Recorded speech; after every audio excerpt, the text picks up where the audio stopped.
இதற்குத்தானே காத்திருந்தாய் பாலகுமாரா அப்படின்னு இல்ல. இந்த டெல்லிக்கு அழைக்கப்பட்டு தாங்கள் விசாரணைக்கு உட்படுத்தப்பட வேண்டும்ங்கிறத யார் தீர்மானித்தது? தமிழ்நாடு அரசா, காவல்துறையா, நீதிமன்றமா?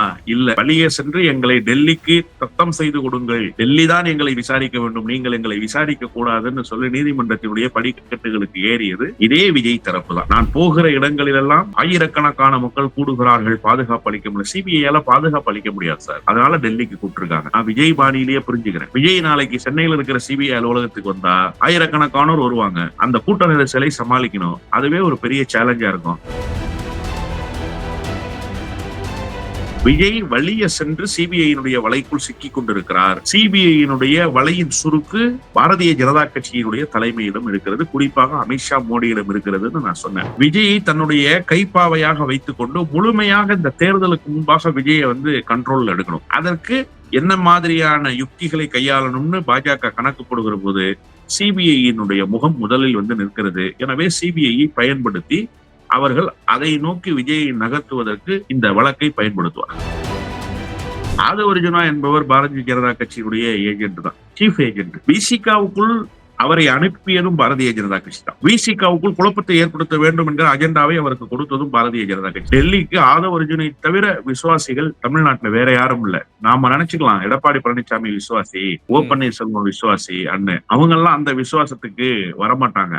ஆக சிறந்த விசுவாசி யாருன்னா ஆதவர்ஜுன் தான். ஆதவர்ஜுனை கையில் வைத்துக் கொண்டுதான் இப்போது விஜய்க்கு ஒரு மிகப்பெரிய ஆபத்தை பாரதிய ஜனதா கட்சி ஏற்படுத்தி. இதை உணர்ந்துதானே சார் சொன்னோம்.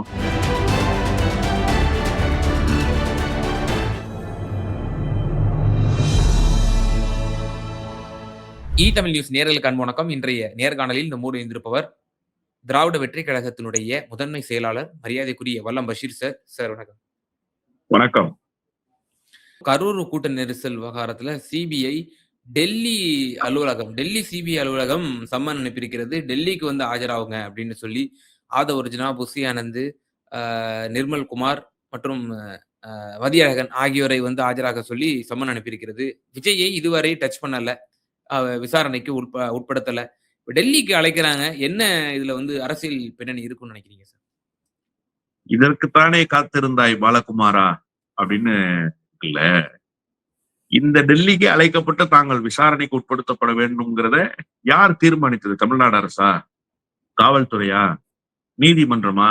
இல்ல, வழியே சென்று எங்களை டெல்லிக்கு தத்தம் செய்து கொடுங்கள், டெல்லி தான் எங்களை விசாரிக்க வேண்டும், நீங்கள் எங்களை விசாரிக்க கூடாதுன்னு சொல்லி நீதிமன்றத்தினுடைய படிக்கட்டுகளுக்கு ஏறியது இதே விஜய் தரப்பு தான்.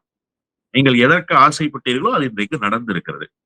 டெல்லி அழைக்கப்பட்டதற்கான காரணத்தை நான் ஒரு வரியில புரிஞ்சுக்கிறேன். என்ன அப்படின்னு சொன்னா, நீங்க சென்னையில் வைத்து விசாரிக்கப்பட்டால், ஏன்னா விஜய் தான் சொல்லியிருக்காரு, நான் போகிற இடங்களிலெல்லாம் ஆயிரக்கணக்கான மக்கள் கூடுகிறார்கள், பாதுகாப்பு அளிக்க முடியல. சிபிஐயால பாதுகாப்பு அளிக்க முடியாது சார், அதனால டெல்லிக்கு கூப்பிட்டுருக்காங்க. நான் விஜய் பாணியிலேயே புரிஞ்சுக்கிறேன்.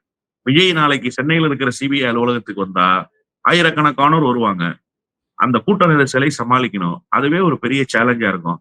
அதனால சிபிஐ அவரை டெல்லிக்கு அழைச்சிருக்கு அப்படின்னு தான் நான் புரிஞ்சுக்கிறேன். ஆனா டெல்லிக்கு அழைக்கப்பட்டதற்கு பின்னால் சிபிஐக்கு பல கணக்குகள் இருக்கு. நான் ஏற்கனவே தமிழ் நியூஸ் வாயிலாகவே சொல்லியிருக்கேன் ஒரு செய்தியை.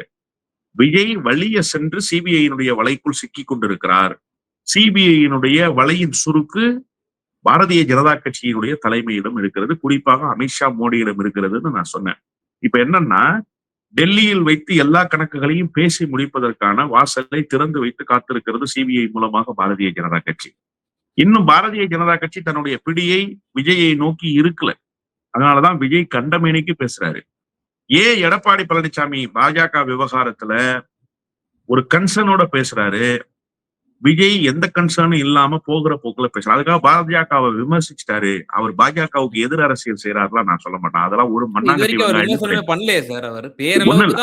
அதுதான் அந்த புரிதல் வந்துடக்கூடாது. ஆனா என்னன்னு கேட்டீங்கன்னா, பாஜகவை சார்ந்து ஒரு அரசியல் செய்யாம அவர் ஒரு இண்டிவிஜுவல் அரசியல் பண்றது மாதிரி ஒரு களத்தை தயார் பண்ணிக்கிட்டே வர்றது மாதிரியான ஒரு மெயின்டெனன்ஸ் இருக்குல்ல, அத பாஜக அப்சர்வ் பண்றாங்கன்னு நான் சொல்றேன்.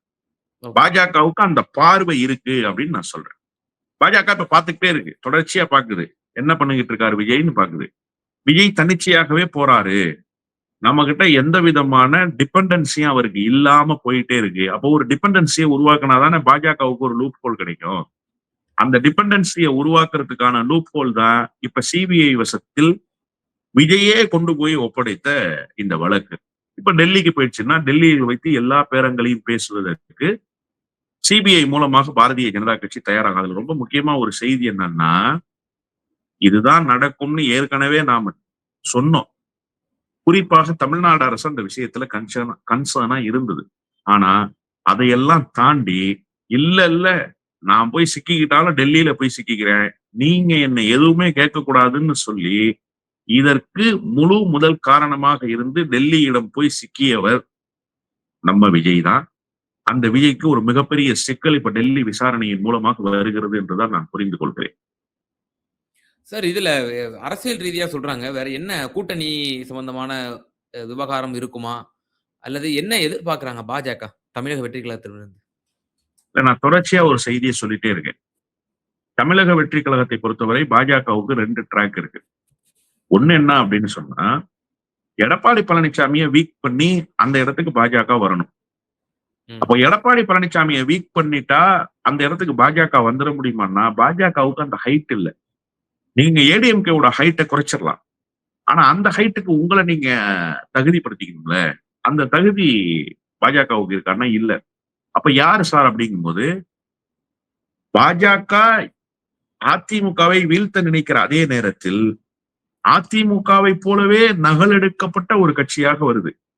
அது என்ன சொல்லுது? திமுக எதிர்ப்பு சொல்லுது. அதுக்கு தத்துவம் இல்லைங்குது, அதுக்கு கோட்பாடு இல்லைங்குது. அதே வழியில இந்த கட்சியும் வருது. அந்த கட்சி அம்மா ஜெயலலிதாங்குது, இந்த கட்சி மேடம் ஜெயலலிதாங்குது. அவ்வளவுதான் வித்தியாசம். வேற ஒன்னும் பெரிய வேறுபாடே இல்ல. அந்த கட்சியும் எம்ஜிஆர் பேரை சொல்லுது, இந்த கட்சியும் எம்ஜிஆர் பேரை சொல்லுது. இன்னொன்னு, இப்போ சமீபத்துல லேட்டஸ்ட் அப்டேட் என்ன அப்படின்னா, அந்த கட்சியினுடைய தலைவர்கள் எப்படி திமுகவை அழைத்தார்களோ நானும் அப்படியே அழைப்பேன். இந்த கட்சி அடுத்த கட்டத்துக்கு நகருது. அப்ப தொடர்ச்சியா ஒரு அதிமுக ஃபாலோ அப் தானே அது. அதிமுக சின்ன அதிமுகவா தான் அதிமுகவுடைய உருவெடுத்து தொடர். வருது. ஆமா, சின்ன அதிமுக பகவதி சின்ன பகவதி மாதிரி. ஆமா, குட்டி அது பகவதி. அதிமுக, இது சின்ன அதிமுக. அப்படி வச்சுக்கோங்களேன். நீங்க ரொம்ப அழகா சொன்னீங்க. சின்ன அதிமுகவை கொண்டு வந்து அந்த கேப்ல ஃபில் பண்ணிடலாம். ஃபில் பண்ணிட்டா இந்த பெரிய அதிமுகவுக்காவது அடிப்படை அரசியல் தெரியும். தமிழ்நாட்டினுடைய தன்மை ஓரளவுக்கு புரியும். நம்ம அண்ணா பேரை சொல்லிக்கிட்டு இருக்கோங்கிற அந்த உள்ளுணர்வாவது அந்த அதிமுகவுக்கு இருக்கு. இப்ப சின்ன அதிமுகவுக்கு அந்த உணர்வுலாம் இல்ல. தமிழ்நாட்டினுடைய தன்மை தெரியாது, அரசியலினுடைய ஆளாகலாம் தெரியாது, சமூக நீதி கொள்கைன்னா என்னன்னு தெரியாது, மாநில சுயாட்சினா என்னன்னு தெரியாது. அப்ப இத லாபகமா சுருட்டி பாக்கெட்டுக்குள்ள போட்டுக்கிறது பாஜகவுக்கு ரொம்ப எளிதில்ல. அதனால அந்த ட்ராக்ல கொண்டு வந்து தாவேகாவை நிறுத்துற வேலைய பாஜக செய்யும். இது ஒண்ணு.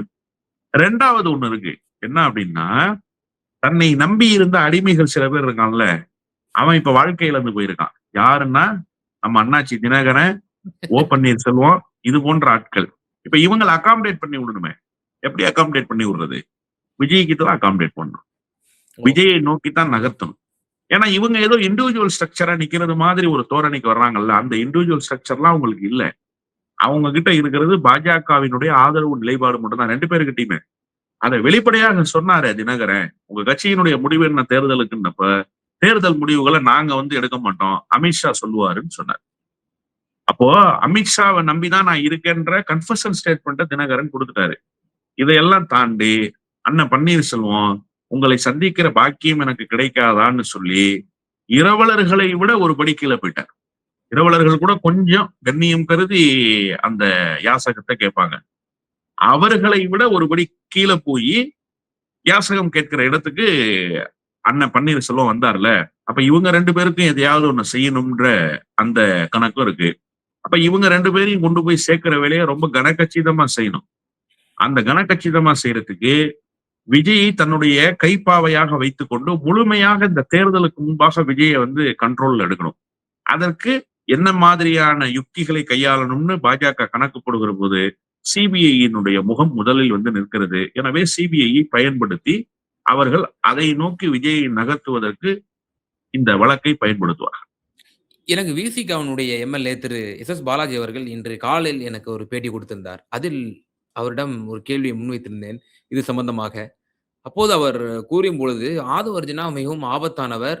அவர் விஜயை தவறான ஒரு பாதைக்கு கொண்டு சென்று கொண்டிருக்கிறார். விஜய் விழித்துக் கொள்ள வேண்டும் என்கிற ஒரு எச்சரிக்கையோடு கூடுதலாக சொன்னது, இந்த சிபிஐ போனதற்கான முழு காரணம் ஆதவ் அர்ஜுனா தான்.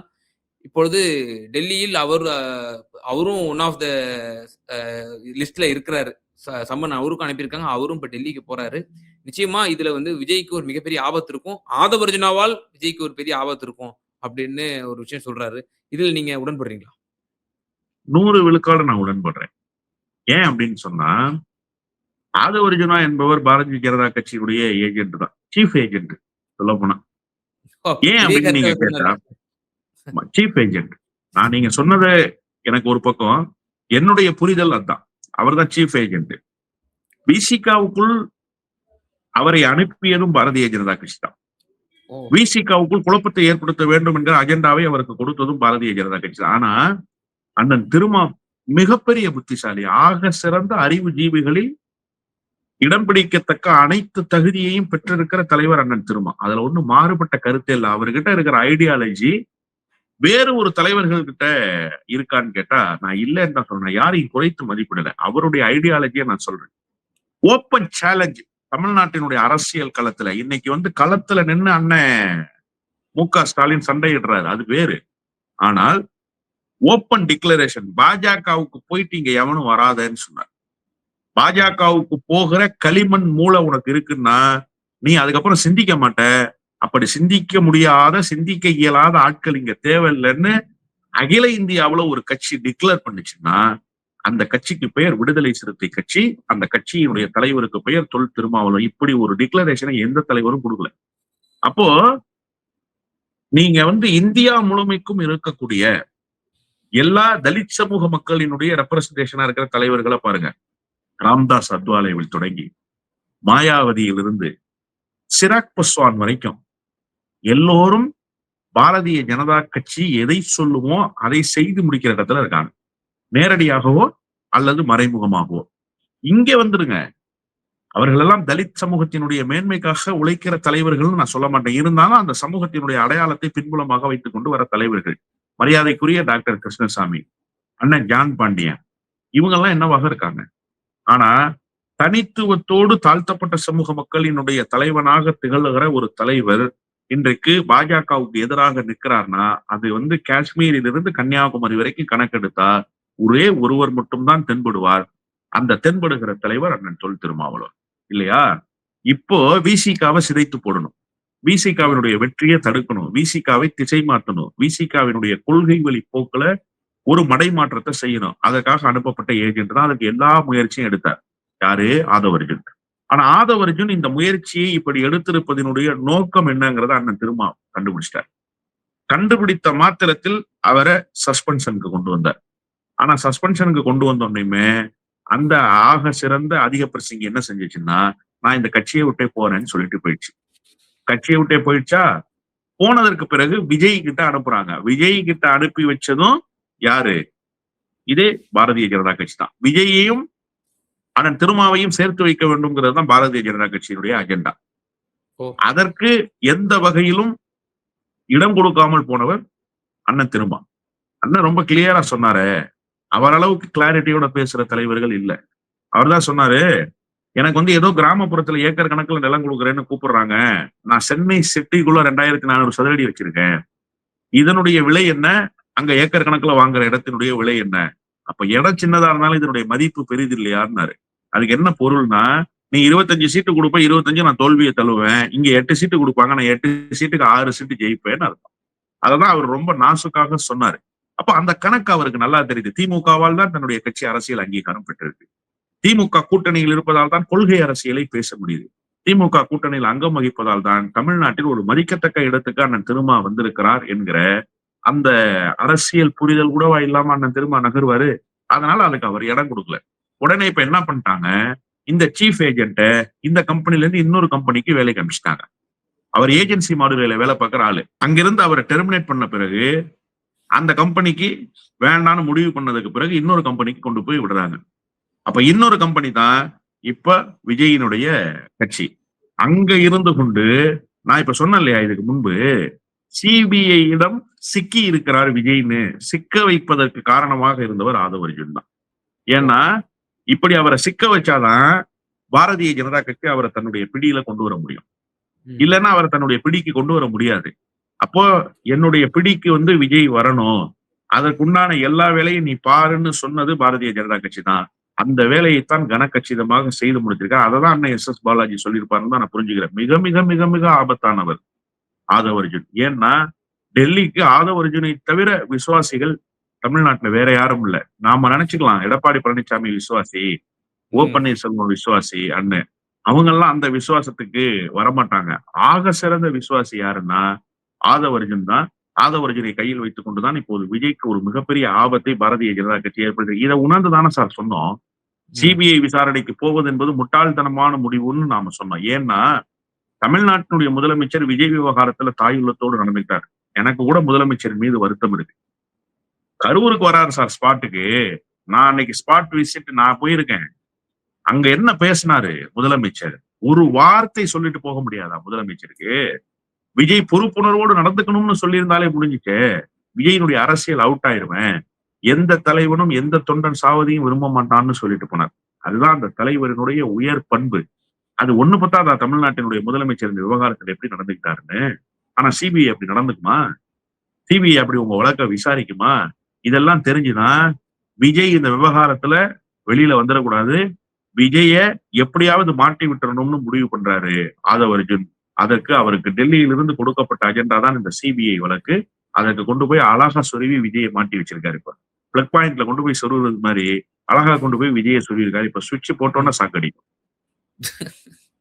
நிச்சயமா சார். பல்வேறு விவகாரங்கள்ல எங்க நேயர்களுக்கு ரொம்ப தெளிவா உங்களோட கருத்துக்கள பகிர்ந்தீங்க. மிகுந்த நன்றி. நன்றி.